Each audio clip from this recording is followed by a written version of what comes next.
Hello, hello, hello, and welcome everybody to the show. I'm your host, Israel Rivera. There goes my main man, Matt James, and there goes my guy, Christian Simpson, there at the bottom. And this is another edition of College Football Showdown presented by Prime Sports World.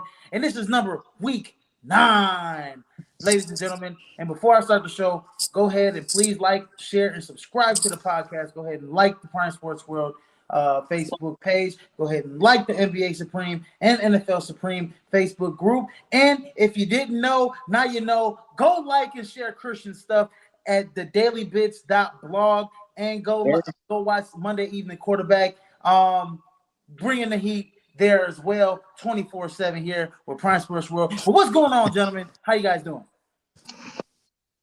Not too bad, man. Not too bad. Another Friday night. Looking forward to another good slate of games tomorrow. So we'll absolutely. Yeah, yesterday was a good slate of games too. I mean, we had Utah going into Washington State, and that was actually a pretty good game. They squeaked one out 21-17. That's a tough place to play. You know, Washington State made it interesting late in the game. You know, they were up Utah was up 21-7 going into the fourth quarter, and Washington scored 10 points in that fourth unanswered. So you know, they gave going into Pullman's not an easy place to play. Yeah, and then Utah. Honestly, I think they got lucky last night. They held on, and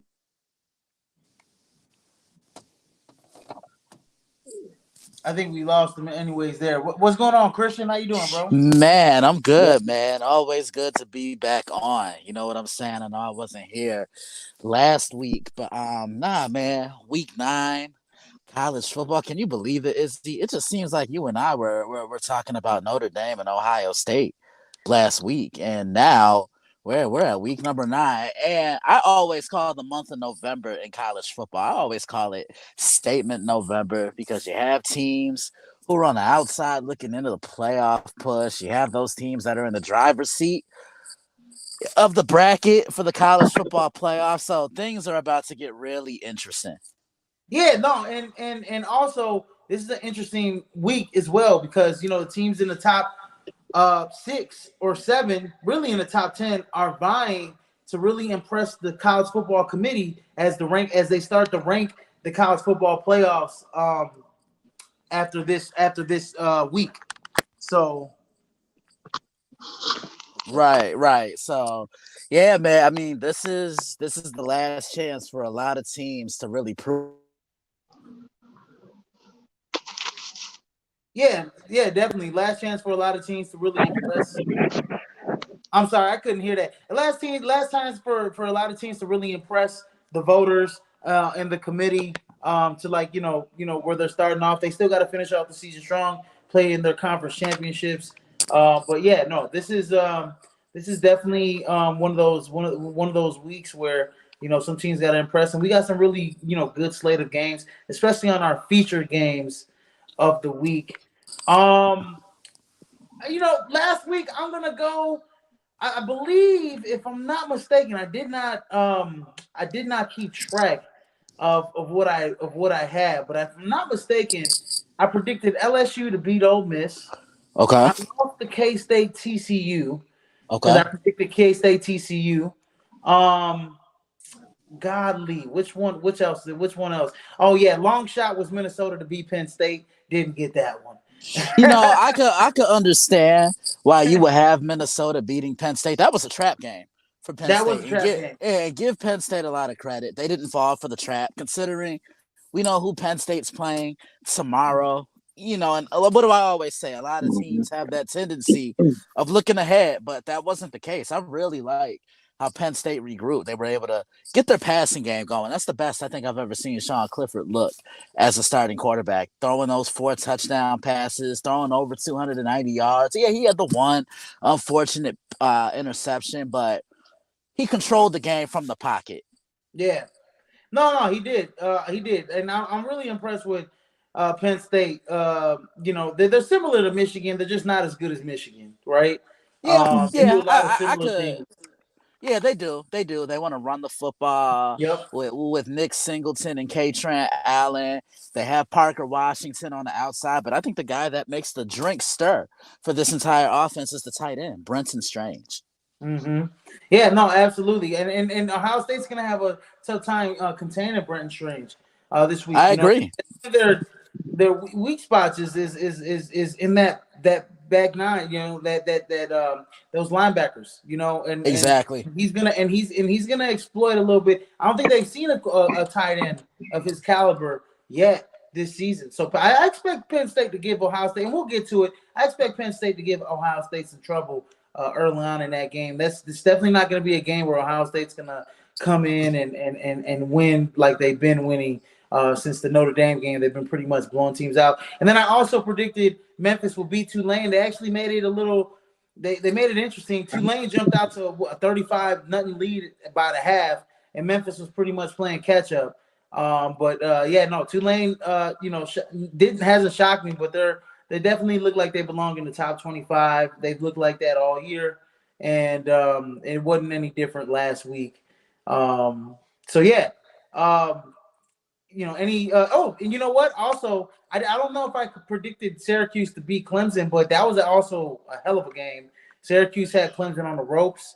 Mm-hmm. I know on my bet slip, I picked Syracuse. I took Syracuse on the points in terms of I think they were a plus 13. They were like a 2 touchdown underdog. I picked them and literally they lost by only 6 points or something like that. So yeah, no, Clemson showed me something.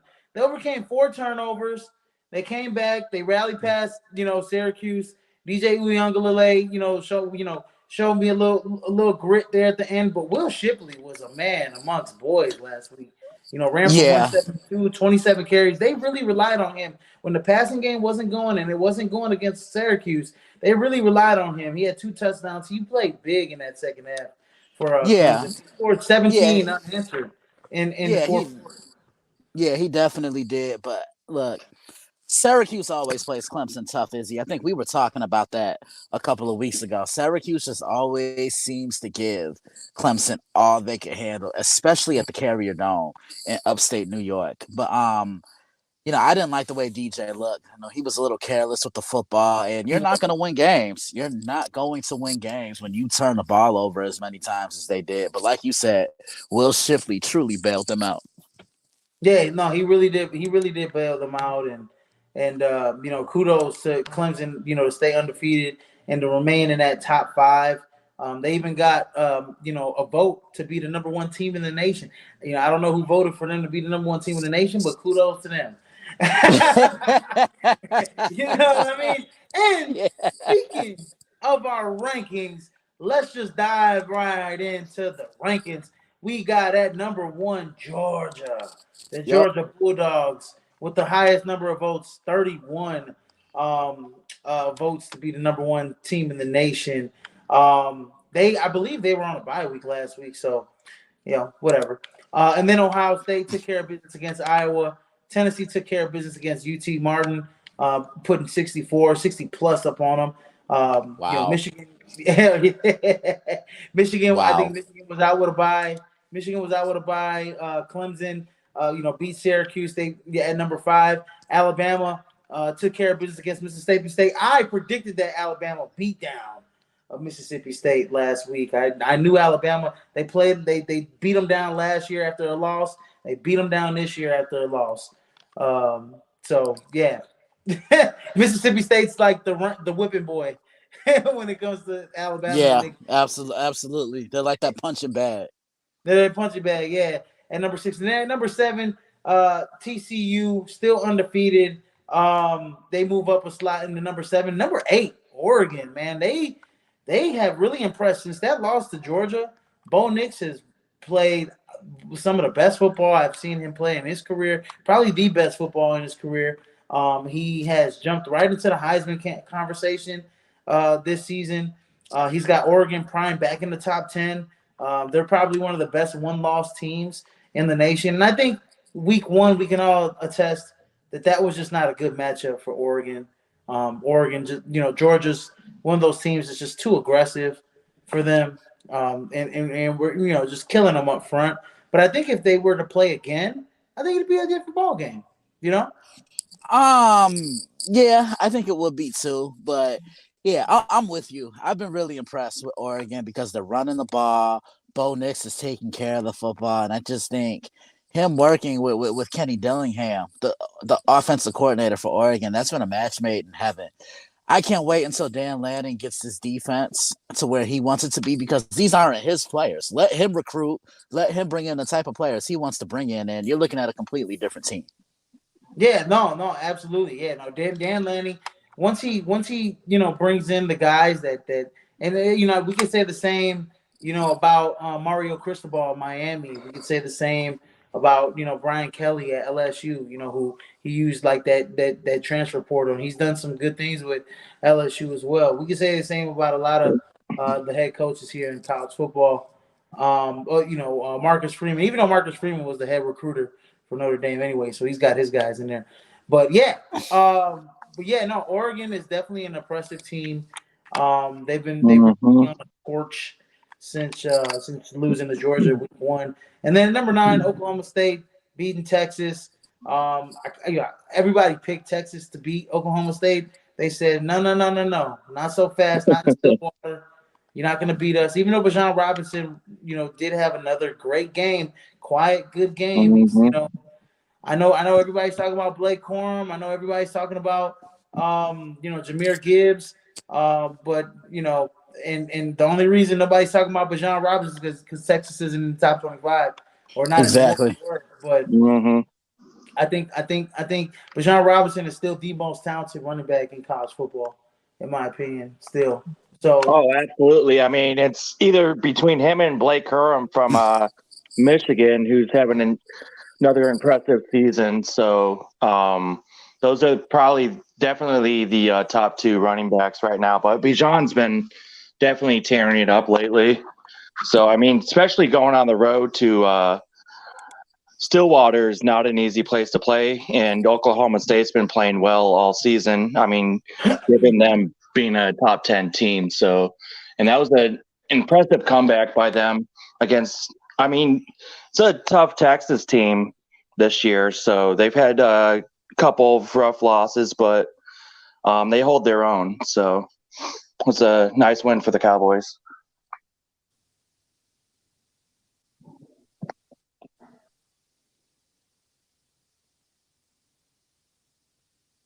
All right, did we lose him? Okay, there he Is he is. gone? yeah, no, All right, there we I go. had some technical difficulties. Anyways, yeah, Yeah. no, and then coming on at number 10, round out of top 10 is USC. I believe USC had a bye last week too, if I'm not mistaken. They didn't play last week as well, so a lot of buys in that top 10. And they just kind of took that momentum into this week as well.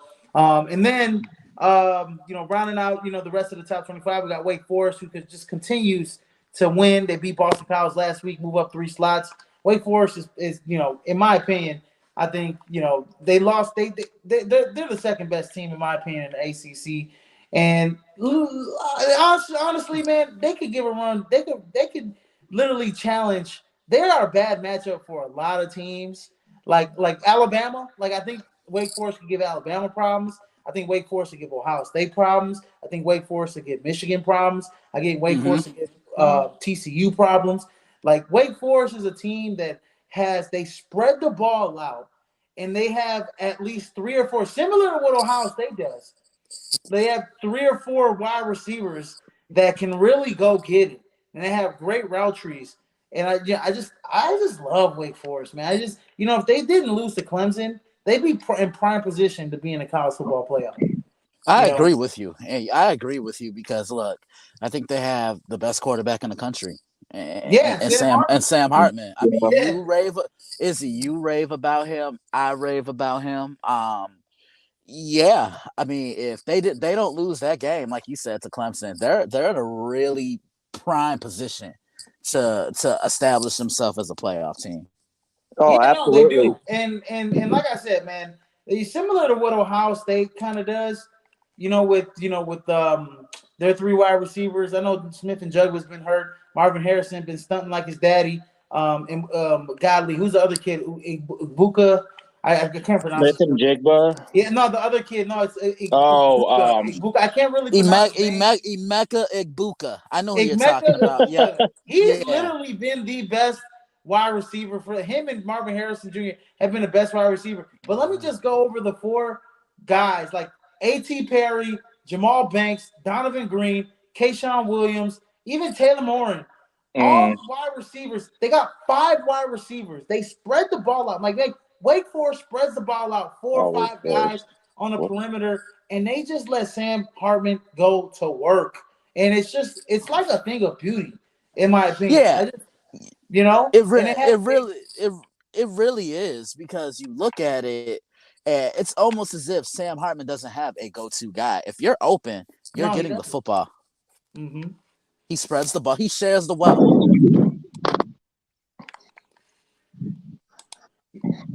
He shares the wealth. And I mean they blew Boston College out. I mean, if it wasn't like you said, Clemson, overtime, win, like they're literally blowing teams out the water.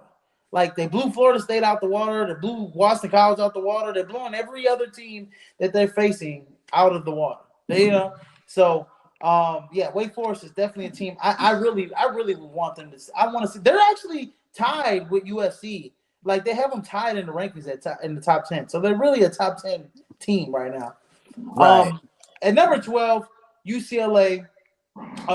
They only go down 3 slots, losing to Oregon. I think they gave UCLA the Mm. benefit of the doubt because Oregon is like such on like a scorching hot streak. But I mean, I don't. Losing to Oregon isn't a bad loss for UCLA. But Mm. I expected that game to a little bit more competitive than what it was, in my opinion. Just because of the fact, I just thought that I thought UCLA was a little bit better than that. That's all I gotta say. I thought DTR was playing like a Heisman candidate. Bo Nix came out dropping dimes. He had 5 touchdowns, no interceptions. Yeah, I mean, Oregon was up 31-13 going into the half. You know, like yeah. Look, Anyway, Eugene is a tough place to play. Eugene Let's is just put it definitely that way. yeah. That's We a can just tough place for any opponent to go and get a win. Yeah, no, you're right about that. And then number 13, Penn State, they obliterated Iowa. We got 14, Utah. Number 15, Ole Miss. They moved down 8 slots. I believe Ole Miss. Ole Miss lost to LSU 45-20. That was just an ugly loss. I knew they were going to go down to Baton Rouge and lose that game. I predicted that as an upset pick. I knew they were going to go down there and Jaden Daniels played like an All-American. He, ran the football 121 yards and 3 tutties. They were just all over. They were just all over Ole Miss, from the get go. And so yeah, and they really took over in the fourth quarter, scoring 21 points to nothing there for Ole Miss. So shout out to LSU. They moved up in the rankings after Syracuse, Illinois. Syracuse moves down 2 slots. Illinois moves up a slot, and LSU jumps all the way in. Not being ranked after beating Ole Miss, they jump all the way to number 18. So shout out to LSU being in the top 25. Brian Kelly has brought that has done some things with that program this year. And a lot of people, good coaching transfers everywhere, right? And a lot of people didn't think Brian Kelly could withstand the rigors of the SEC, and he's proven wrong. He's used that transfer portal. And he's got this team in the top 25. I gotta give it to him. I agree. And number 19, we got Kentucky. Number 20, Cincinnati. Number 21, got UNC. I believe they had who did UNC? Did they play Duke? If I'm not mistaken, who did UNC play last week? No, they didn't play Duke. Duke played someone else. But yeah, I think UNC was on a bye week last week. And then we got number 22, K-State going down 5 slots. Actually, K-State that was actually a good game in the first half against TCU. K-State was giving TCU some problems in that first half, man. They definitely were because, the way I joked around about it is, I don't know if you saw the preview. when I did K-State and TCU last week. I said they're almost outsiders in the Big 12 because you look at the Big 12, Texas, Baylor, Oklahoma State, TCU, all those teams are run and gun. They want to push the ball up the field. They want to spin the ball up and down the field, and that scoreboard operator is usually pretty occupied. Kansas State, they're the complete opposite. They want to ground and pound, slow the game down, win the time of possession battle, milk the clock, and most importantly, win the battle of third down on both sides of the football. K State played a really good game, and I believe they had their backup quarterback in there. Throwing up, filling in for Adrian Martinez, who was a bit banged up. I think he left the game early on that second drive, and who knows? Will Howard stepped in real valiantly. He played really well for Adrian Martinez, but he ain't Adrian Martinez, and who knows if Adrian Martinez plays in this game, they probably win. If Maybe. he's healthy. Yeah, if he's Maybe. healthy, Adrian Martinez, I think he gets the job done. I think he posed a lot of problems for TCU, especially running the football. Man, he's a strong runner at the quarterback position. I think TCU would have had some problems with him trying to contain him most of the game. And then rounding out the top 25, we got Tulane, NC State, and South Kakalaki, South Carolina, making the top 25 this Right. week. Yeah. South Carolina making the top 25. Godly, who did they play? I forgot who they played last week. I believe they Texas played Mississippi A&M. State. Mississippi State, wasn't? They played Mississippi State. No, they played Texas Or A. Mississippi State. They played who? A&M. Oh, they played Texas A&M. Yeah, I'm sorry. Yep. Yeah, I'm sorry. Yeah, they played Texas A&M, if I'm not mistaken. That was an impressive win defensively for South Carolina. Their defense has been real strong this year. Spencer Rattler hasn't looked, all that. But I've seen the one thing about Spencer Rattler. I see flashes in games where I'm like, this kid could be a first round draft pick, or he could be, he can be, a Heisman type of candidate. I just think that Spencer Rattler's a guy that's still getting used to, the SEC, and also still getting used to the embarrassment of losing his job to Caleb Williams last year. That takes a mental toll on a young quarterback.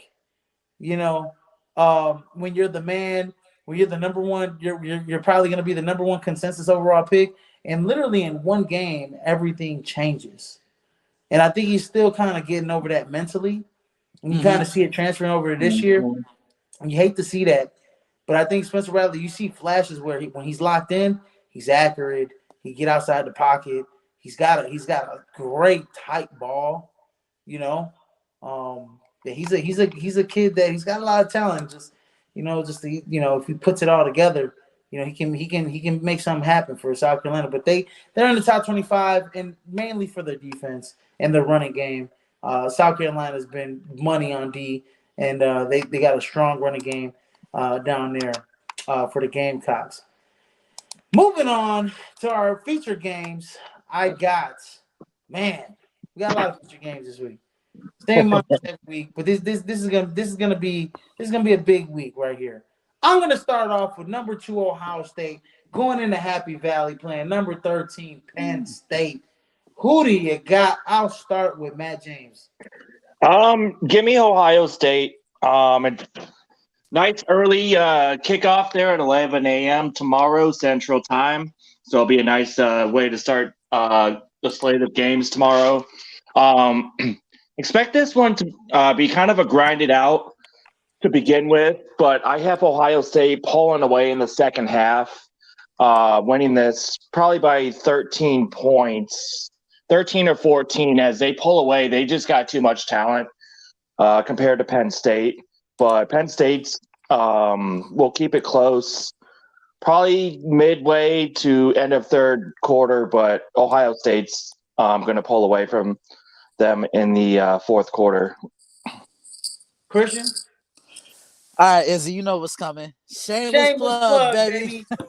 Shameless plug.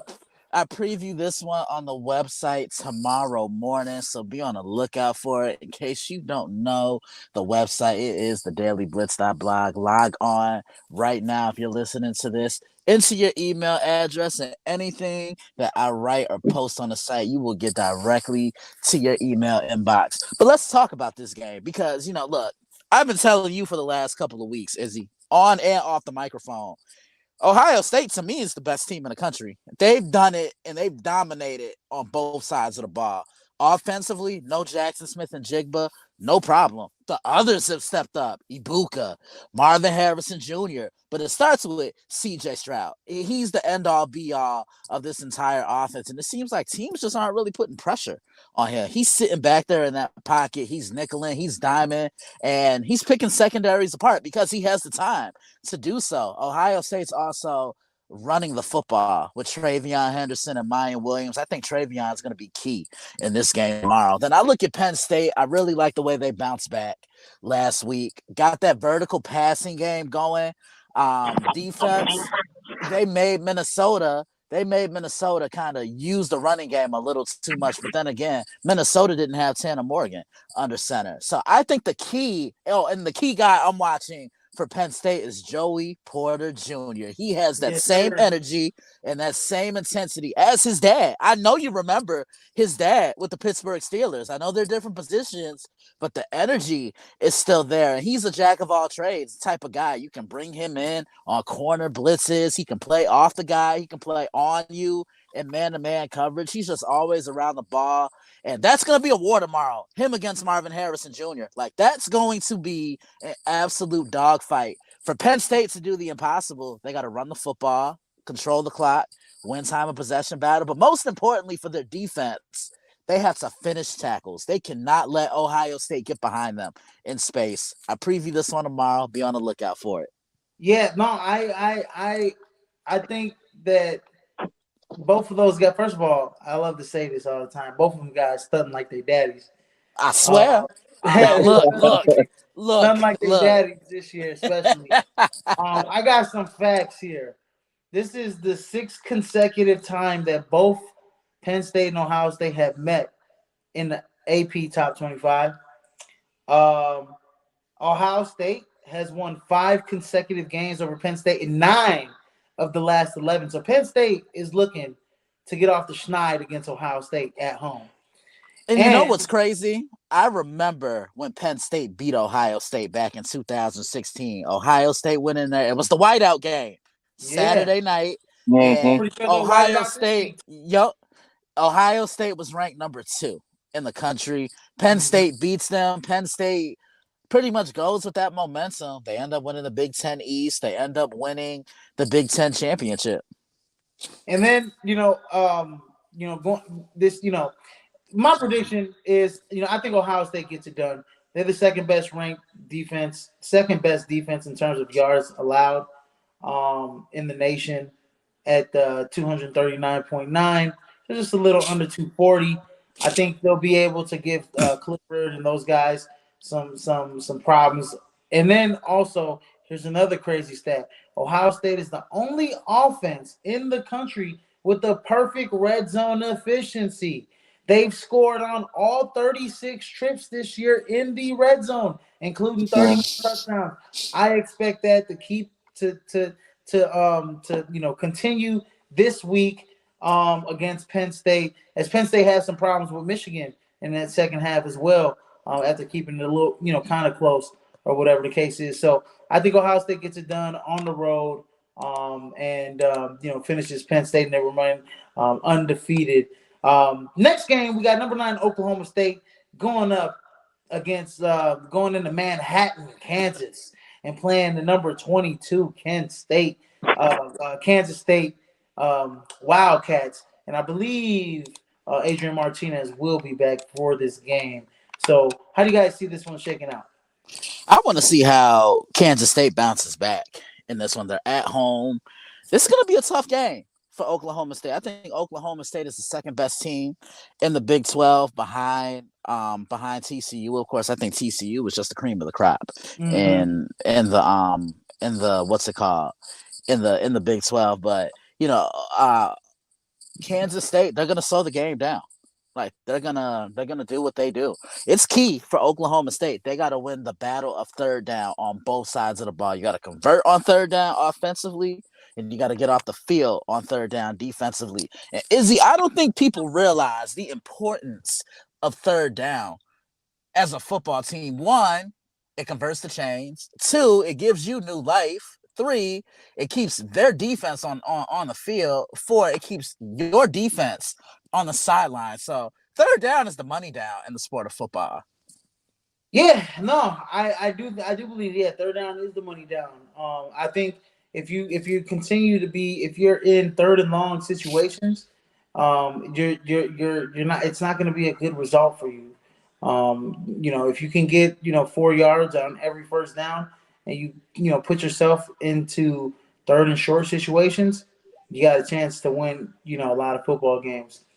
Um, Matt, who do you got winning this game?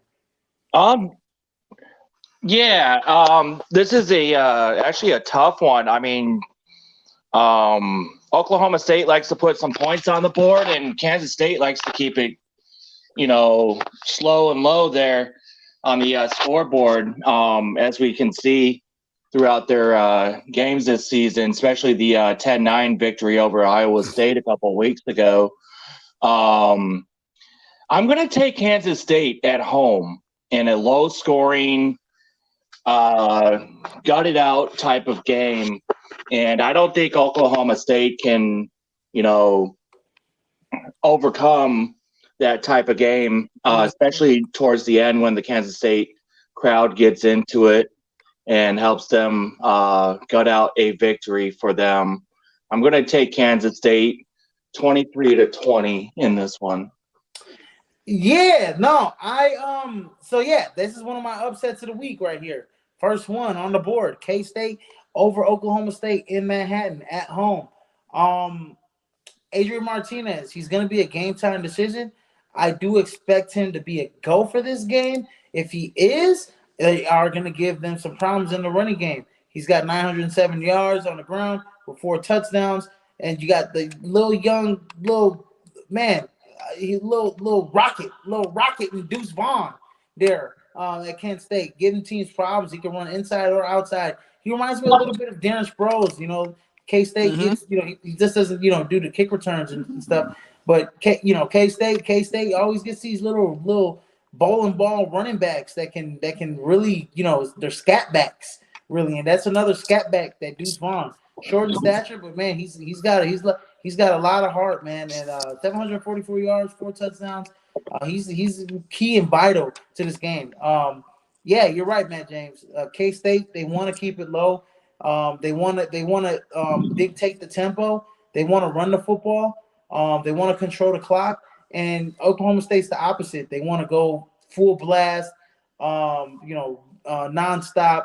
They want to go no huddle, fast, up and down the field, score as many points as they can, sling it with Spencer Sanders all over the field. But I think at home, I think K-State with Adrian Martinez, if he does suit up, I think K-State's going to control the clock and be able to run the football. They're going to be able to, neutralize Oklahoma State. And what do I say all the time? If you can keep that offense off the field, you're winning. And I think K-State's going to understand that. If we can keep the offense off the field, we're keep that high-scoring offense off the field, we got a good chance at winning this football game. Next featured game, I got number 19 Kentucky going into Tennessee, going into Rocky Top, number 3 Tennessee. Will Levis versus Hendon Hooker, a pair of top 10, potentially top 10 NFL draft picks next year. A pair of Heisman candidates. Well, Hendon Hooker's is a Heisman candidate. Will Levis was a Heisman candidate early on in the season. But this is going to be an exciting matchup. Who do you guys got? I'll start with Matt James.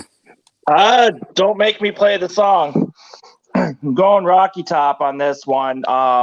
They've been taking care of business, as I predicted in the preseason show, as being a dark horse. And, I mean, they've had a stretch of tough games there with Florida on the road in Death Valley and Alabama. They took care of business on each and every one of those. And I see them doing it again tomorrow against Kentucky. Kentucky's been kind of, in my mind, up and down this season. They've shown some potential of being like a really good, strong team, possibly top 10, top 15. Then there's times where they've shown where, you know, why are they in the top 25? I mean, Will Levis is a solid quarterback. Look for this one to be a lot of yards through the air from both teams. But I got Tennessee winning this by double digits, especially at home. What about you, Christian? Yeah, I'm with Matt. I like Tennessee in this one, but this is a trap game for for Yeah. um for for Josh Heupel and the crew. They know what they have on the schedule next week. I think Kentucky's going to give them all they can handle. I really like this quarterback matchup. Will Levis, Hendon Hooker, two guys who have really been impressive this year. I think it's going to be key. Tennessee, they have to take care of business. They got to start early and not look back because Kentucky is good enough to hang around, but I just think Tennessee has a little too much firepower for Kentucky. So I definitely like the Volunteers. Yeah. Yeah, I think I think this is what I think. I think this is a trap game. I don't think Kentucky's going to be able to beat Tennessee. Tennessee just has too many big plays, and they're coming back with. We thought Jalen Hyatt was their best wide receiver this year, which he has been, but they might potentially be getting their actual best weapon in Cedric Tillman, right? Broke several Tennessee receiving records last season with Hendon Hooker at quarterback. He hasn't played since earlier this season. It's September 17th. If he's not a go, he should be a game time decision. They still have Jalen Hyatt. Interesting fact, the Vols have 21 plays of 40 yards or more and 49 plays for 20 yards or longer in this offense. So this is a big play team, right? And one thing I'll say for Kentucky, they have the ninth best defense in the league in the nation, and especially they have a really good passing defense. If they can limit Tennessee to those big plays of 20 yards or more or 40 yards or more, they're going to be in good position to possibly win this game because Tennessee is a big chunk play offense, and we all know that. We all know that Tennessee is not a team.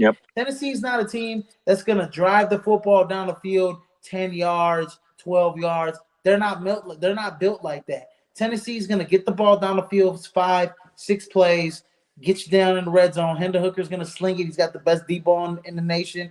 He's got Jalen Hyatt. He's got guys that are make big plays. I just think it's going to be a close game in my opinion. I think it might come down to like a field goal or something. But I just think that and they got Will Levis back last week against Godly, who they play. Who they played last week? God, I'm losing my mind here. I don't even remember. They played Mississippi State, right? This was 2 weeks ago. But he sat out last. I believe he sat out against the game against South Carolina a few weeks back or whatever, or last week. So So Will Levis should be in this game. He'll be playing. I think he's another guy that's interesting to the fact. I think Tennessee's going to be able to neutralize him as well a little bit. But I think this will be a close game. Give me Tennessee, by 5. I can see it. Close. I can see that. Coming up, our next matchup, number 4, Michigan versus Michigan State. And I put this straight on as a feature game just because it's a rivalry game. I don't think Michigan State has a chance, but you guys give me look. No. First of all, I can't really say that Michigan State don't have a chance. I could say this: Michigan State always shocks me every year in this game. There you go. Because they always and they're playing at home. I know they haven't been. It's been a down year for them, but this is a game that if Michigan State could, they could shock some folks this week. They could shock some folks at home. They're in Ann Arbor. Oh, they're playing in Ann Arbor. Yeah, Yeah. they're playing in Ann Arbor. This is and I put it in wrong. Yeah, I usually put this game as like the away team going against the home team. So yeah, my fault. But they're playing in Ann Arbor. But this is a game in which Michigan State, plays them tough every year. Who do you guys got winning this game? I like Michigan. I know Michigan State's had their number the last 2 years. Mel Tucker Yep. has really beaten up Michigan. But they just don't have enough. I just think this Michigan team is leaps and bounds better. They run that football. I think we're going to see a lot of Blake Corum and Donovan Edwards as a tandem. I think JJ McCarthy is going to do just enough. And then that defense, I feel, for Michigan is going to get better as the season goes on because they know what's coming up at the end of the year. They're going to have to be on their P's and Q's for Ohio State, is it? Yeah, no, they are gonna have to be on their P's and Q's. Who do you think wins this game, Matt James? I mean, I got Michigan, and I got them covering. I know this is a rivalry, and crazy things have happened in this rivalry and in any rivalry, but Michigan is way, by the way, guys, beyond. Yeah, go ahead. Yeah, no, 22.5 is a spread. That's what you mean. That's what. Oh, yeah, the 22.5. I got them covering that. I mean, win by 24, but, I mean, that's still a pretty large margin. Blake Curum's going to be way too much for Michigan State. I mean, he's having a phenomenal year, as we mentioned earlier. He's top 2 running back along with Bijan Robinson in Texas. And Michigan's playing, I mean, they're playing impressive yet again. I mean, blowout of Penn State last week, and they've been taking care of business throughout the rest of their schedule there. So and I had them winning by 24 in this one. So last year, both these teams at this point were undefeated in the top 10. And last year, they if I'm not mistaken, Michigan State was trailing. They came back from a couple touchdowns down. And Kenneth Walker, that's when Kenneth Walker kind of took over. Yeah. Well, Kenneth Walker's I remember. Yep. Okay. Kenneth Walker's in the NFL. Looking at the schedule now, 37-33 Michigan State won last year. I don't think that happens. I'll say this right now. Michigan State has one of the worst rushing defenses in the nation. Mm-hmm. And Michigan has one of the best rushing offenses in the nation. Yeah. But if I'm gonna put 2 and 2 together, I would think Michigan's best rushing offense in the Big Ten and one of the best rushing offenses in the nation outside of one of the academies, okay, is gonna supersede the horrible rushing defense of Michigan State. Give me Michigan. I do think they do cover the spread as well, too, Matt James, at 22.5. So very interesting fact. If you're a betting man, go ahead and go on the spread. Go with Michigan on the spread at 22.5. They may blow out Michigan State 28, 30 points.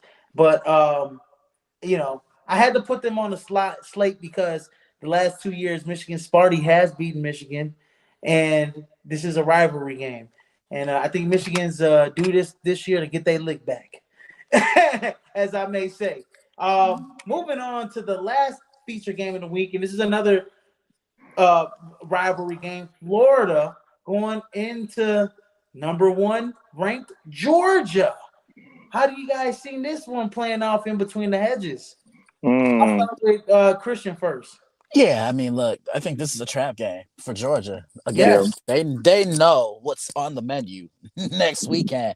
Arguably their biggest game in SEC play in quite some time. But they cannot overlook that. And look, I got to be real. Georgia's kind of overlooked a couple of opponents this year. Mm-hmm. Kent State put 20 up on them. Missouri almost beat them. But since then, it just seems like Georgia's really come back down to reality. Florida, it's been an up and down year for them. I think Billy Napier, he's the right guy for the job. He just has to do a better job of grooming a quarterback. You don't know what you're going to get from Anthony Richardson. Is he going to beat you as a passer? Is he going to beat you as a runner? But look, I see Georgia cramming that box with about 10 or 11 guys and forcing Anthony Richardson to throw it over the top. I just think Georgia's defense, this is a tune-up for Georgia's defense because, look, they're playing a guy who can display his mobility, Anthony tomorrow, and then they're gonna see Hendon Hooker next weekend. So this is a tune-up, but I definitely like Georgia in This is this one. yeah, no, they godly because this is a rivalry game. This game isn't played in Georgia in Sanford State. It's in This game Jacksonville. It's in played in Jacksonville. Jacksonville. Jacksonville, the Yeah, cocktail party. yep. It's gonna be played in Jacksonville where the Jaguars play. So that's interesting. Yeah, Matt James, how do you see this one rolling out? Yeah, I mean, I agree with Christian. Georgia's going to be way too much for Florida. I mean, their defense is superior again. I mean, holding opponents for an average of 9.1 points yet again this season. And again, as Christian said, this is definitely a tune-up for next week, kind of show Tennessee who they are. And I have Georgia just running all over Florida tomorrow, covering the spread at 23.5 yet again. They've Georgia been has four playing guys. very well lately, too. So I see Georgia them has four definitely taking it. guys. Yeah, sorry about that. But Georgia has four guys that have three of them have over 200 yards. One of them has 199 yards. They have four running backs with close to over 200 yards each running back, except for one. He has 199 yards. After this week, he'll be well over 200 yards.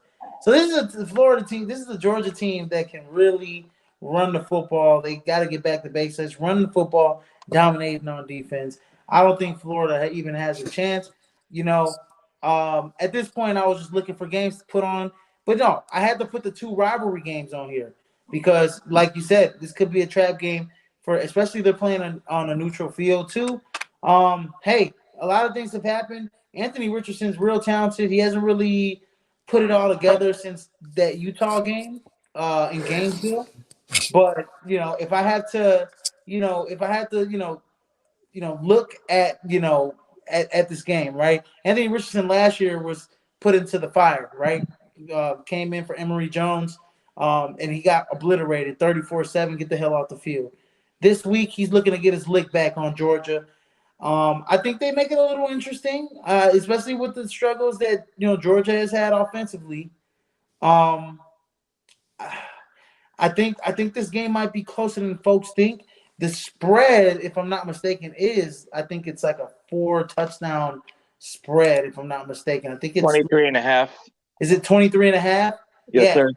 23.5 points is the spread. I don't think Georgia's going to cover 23.5 against Georgia. I think this is going to be like a 7-point win for Georgia. And Stetson Bennett, the Heisman stuff is cooled down after the last 3-4 weeks. He's kind of came back to earth. All that hoopla about Stetson Bennett being one of the better quarterbacks in the nation.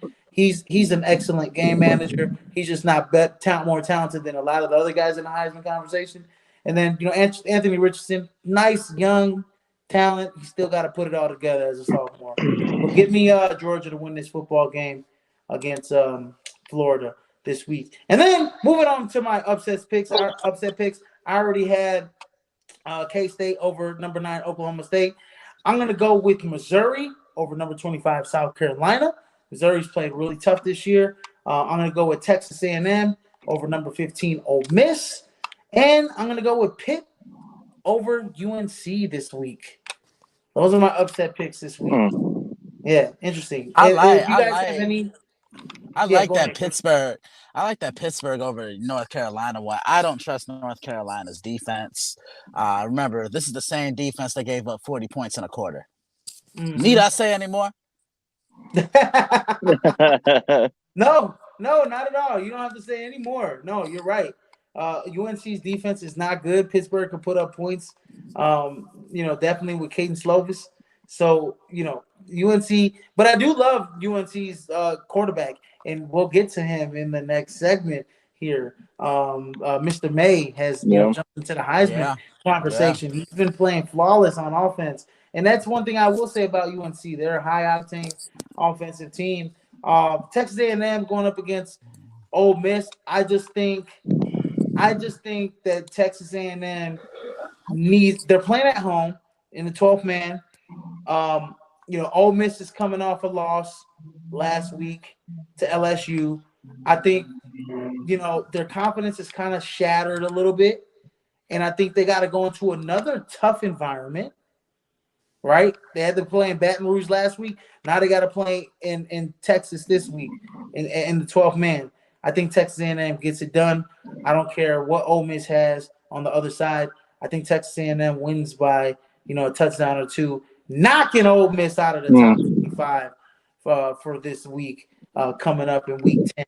And then when I look at my other upset, Mizzou over South Carolina, honestly, it's just kind of a trend. If you guys have noticed, any team that hasn't been ranked that goes into the top 25, I don't trust them. Ever since Coastal Carolina came into the top 25 and they lost to Old Dominion, I stopped picking the top 25 teams that wasn't ranked. I didn't pick Tulane last week. They almost lost to Memphis in a way to let them come back. I was just like, damn, okay. And now this week I got my team. I got Mizzou beating South Carolina at the top 25. I think Mizzou is a team very interesting.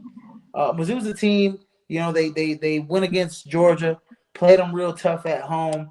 Obviously, they're going against they're playing in South Carolina. They're going against a South Carolina team that has a well-kept defense. They have a good running game. Run the football really hard with Marshawn Lloyd.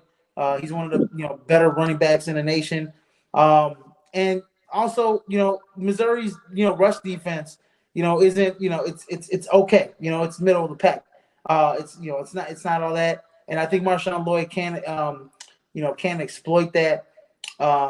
He's second in the SEC with 9 rushing touchdowns. He's averaging 5.6 yards per carry. And I think and the Tigers are they're 5th in stopping the run, so they're just giving up 125 yards per game. So that's not too bad. So it's gonna be who's gonna be able to stop the run here. But I think Missouri's gonna have their fair share to win this game. Godly, this is the first time that they're in the top 25 under Shane Beamer. And also, here's another fact here. The Gamecocks are 5-0 this season when getting a turnover. They're 0-2 this season when they don't get a turnover. So that's key in this game, in my opinion. It's a superstitious type of game, right? If Missouri takes care of the football, their odds of winning this game are large against South Carolina. So, let's see what happens here in this game. But I'm going to go with Missouri to beat South Carolina this week. And then moving on to our Heisman watch, I have my list here. This is Hendon Hooker. Just shoots up to number 1. I'm sorry, but he's the best. He's the best player right now in the nation, in my opinion. He throws the prettiest deep ball. He put up 60-something points on UT Martin. I know it's UT Martin, but he still put up 60-something points on him. As good as CJ Stroud has been, Hendon Hooker's just been as good or even better this year. And he's done it against the better competition this year. So give me Hendon Hooker at number 1, CJ Stroud at 2. 3, I think Caleb Williams is just stuck at 3 for me for USC. I say week in, week out, he's the best. I think honestly, out of all the quarterbacks in the nation, if he was able to come out of the draft, he'd be first picked. He's the most talented quarterback in the nation. He's got everything: the arm strength, he's got moxie, he's got the speed, he's got the size, he's got the nice tight ball, he's got great command of the offense. I think Caleb Williams is the real deal. He's number 3 on my list. Blake Corum number 4. Bo Nix sleeps into the top 5 for my Heisman candidate list. And then in my dark horse, I got Bryce Young. And then in the outside looking in, we got Cameron Rising, Sam Hartman, and Drake May. We just talked about Mr. May from UNC. He's been killing it this year. How do you guys feel about the Heisman list here? And would you add anybody or take anybody off? Nah, man, I like that list a lot. Usually when you do these, you're normally spot on, and I can't really change anything. Hendon has been on a tear this year, as has CJ Stroud. So your 1 and 2 can go either way, but I can't really disagree with you. I'm glad you have Bo Nix in there because he's been a completely different player ever since that Georgia game. Yep.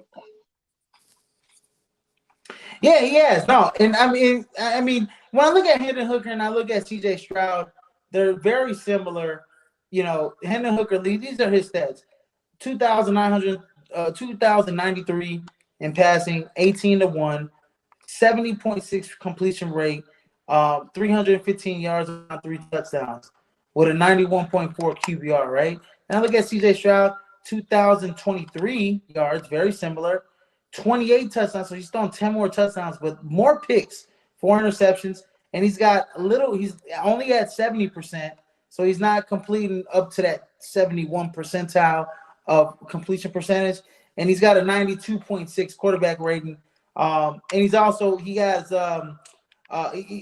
also not the runner. He's not the runner that Hendon Hooker is. He doesn't have the running ability or the escapability that Hendon Hooker is. So I just got Hendon Hooker up there. He's been playing tougher competition, and you know he's been killing it. And then we got Blake Corum at number 3. He's at over 900 rushing yards.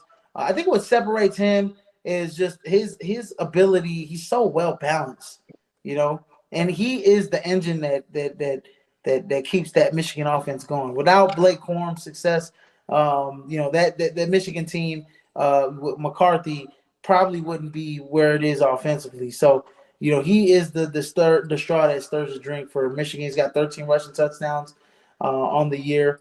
And then when I look at, like I said, I brought up Caleb Williams, 19 touchdowns, 1 interception, 235 rushing yards, 3 touchdowns, 1971 on the passing. He's been a guy that's been, he's really good. And then Bo Nix, 8 rushing touchdowns. I think that separates him too. That's why you got to put him in the top 25. He's done it on the ground as well. So yeah. And then when I look at Drake May, let's bring up Drake May. We all talked about it. The high power offense at UNC. It's got over 2,200 yards passing, 24 touchdowns and 3 interceptions, 378 rushing yards, 3 touchdowns and 88.6 QBR. He's a guy that's basically on the track meet every dang week because their defense is not good. So Right. he's got to keep up with these guys every week. So yeah, no. What about you, Matt James? You got anybody that you want to leave off, put on? I know I left off Jahmyr Gibbs this week. He was on the list last week, and I left off Lee. I added Sam. Sam Harmon kind of fell down a little bit, but I left off. You don't Jahmyr have, but Gibbs. I see you don't have Bijan fell Robinson. off. Yeah, and I see you don't have Bijan Robinson, is he? No, I don't have Bijan Robinson just because Texas I've said this before about Bijan Robinson. I've said this before. Like he's got great games. He's got great games and losses. He's got some great games. He's got okay games and wins. Well, his best games come in losses. And I said this about him. Where is his Heisman moment? He hasn't had it this year, man. Exactly.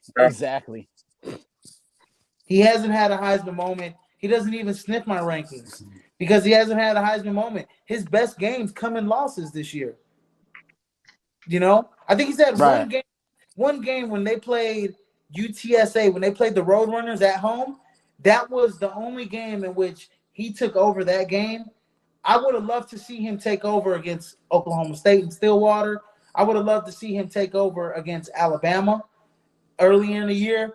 Then I'd be like, God, Bijan Robinson's, top 5 if he was able to have a Heisman moment against Alabama, but he didn't. So his best games come in losses, and that's why he's off the list. And then obviously, I was totally wrong about Will Anderson. I mean, he's still gonna be a top 5 pick, but I was wrong. I thought Will Anderson was gonna break T. Sizzle's sack record. He's not even gonna even sniff it. So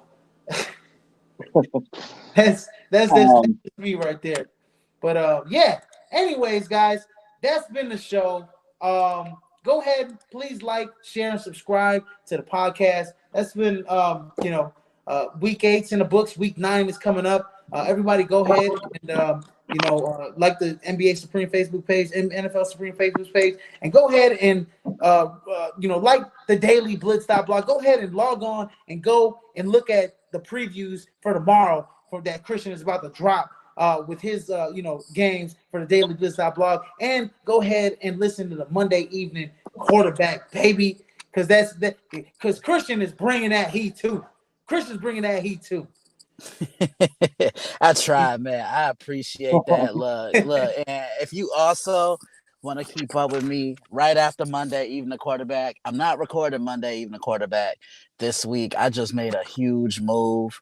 I'm back on the East Coast, but I'll still be contributing for the Prime. I'm stuck with the Prime for life. I'm just gonna announce it right now. Like, I'm stuck with these guys. He's stuck with us for life. He's bonded. I'm stuck with, but right. So you can catch me on the Prime every Monday night and Tuesday night with Israel Rivera, Matt James, TJ Hopkins, and I can't forget David on point, of course, right? Mr. David every on Monday, point. Right? Every Monday and Tuesday, every Wednesday, you can catch me on the Nerd Zone with Ronnie Kumpf, John Danzo, Christopher Lawrence, and Ryan Shaw.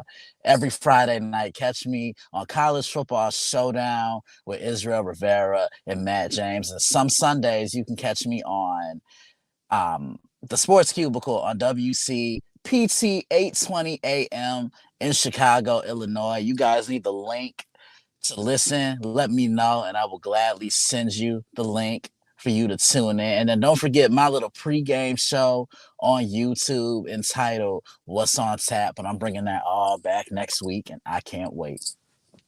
Man, Christian just dropped out a lot of links. We could catch Christian damn near in our sleep, baby. By the time we go to sleep, we gonna be hearing Christian in our ear talking about sports. So y'all better go, and ain't no excuses to not follow my mans and listen to him at least one time this week. Okay. Right. Anyways, guys, let him know. Let him know, brother. Let him know.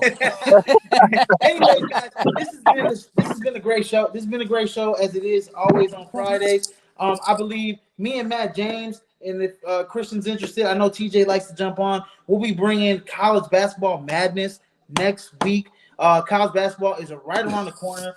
First week of games or important games start November 8th. So you guys be on the lookout for that, for college basketball madness. And like I said, go please like, share, and subscribe. Nobody goes live more than us on Facebook. We go live about 6 to 7 times a week, bringing you that quality content and bringing you the heat 24/7, guys. And like I said, man, like I always say, man, if I miss you, good afternoon, good evening, and good night. And you guys drink responsibly watching those college football games tomorrow. Peace out, Christian. Have a good night, man. You too, man. Peace out.